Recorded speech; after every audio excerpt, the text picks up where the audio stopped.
One day on the end of the solar, there had been a lot of engines working. Thomas and Percy was taking some workmen all the way to Far Okey. Nelson was taking some passengers, and Thomas and Percy also took Peyton all the way back to the sheds. All the engines enjoyed, except for Denny.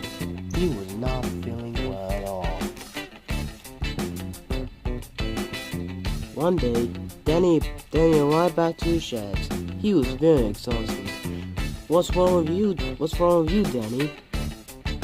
My boiler's grumbling. Maybe it's grumpy at you, boasted Thomas.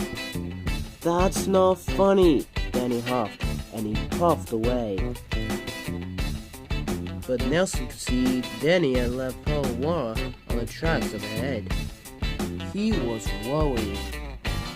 The next morning, the Fat Patrol spoke to the engines. Thomas, Percy, and Denny, I need you to go to the coaling plant and collect some trucks. Would you mind do that? Oh yes, sir, said Thomas and Percy together.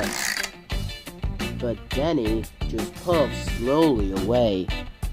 He felt very miserable. Denny was leaving a pile of water on the tracks. When Nelson saw this, he was more worried than ever.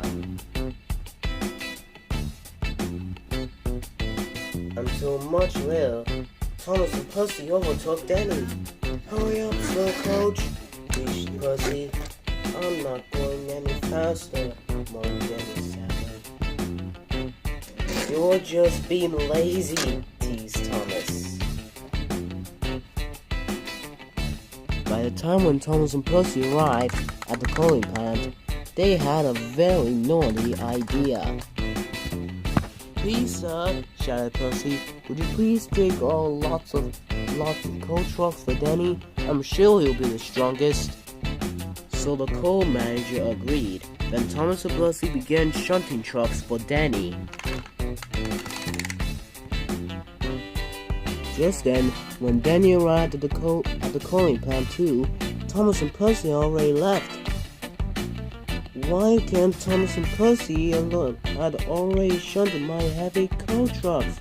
Cried Denny. They know I'm not feeling well. We'll still have to take these heavy coal trucks then, said his driver. Soon, Denny turned on the tracks and coupled up. And at long last, Denny was ready to pull with his long, heavy train filled with coal, as he puffed out of sight.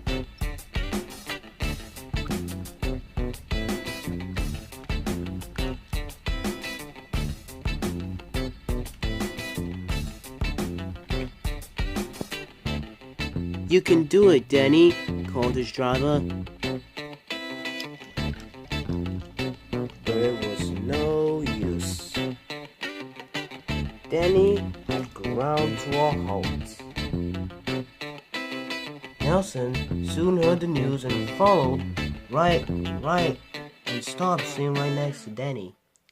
Are you alright, Denny? He asked. No, moaned Denny. I'm stuck. Soon, Nelson switched onto Denny's tracks and coupled up. Oh, thank you, Nelson, said Denny. I am very pleased of you. And so together, Denny's driver had uncoupled the train, and they left together.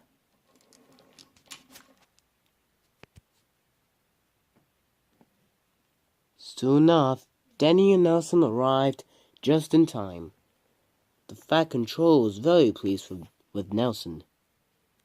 Well done, Nelson, he boomed cheerfully. Denny turned to Denny. You were being very brave, Denny. You worked well, but you still had to take out these heavy trucks. Thomas and Percy felt ashamed. Well, sorry, Denny, replied Thomas sadly. It wasn't your fault. We were playing a trick on you, said Percy sadly. Then you two must go back to the cooling pad and fetch Denny for less the troublesome trucks, said the Fat Controller sternly. Yes, sir, said Thomas. The next day later, when Denny was mended, he had to stop at Wellsville Station, just as Nelson came to talk to him. My, gasped Nelson, you're looking better now, aren't you? Well, they managed to fix me tubes, huffed Denny. Me brakes, me squeaky wheels. All in good times, chuckled Nelson. Poor Denny. Do-do-do-boom.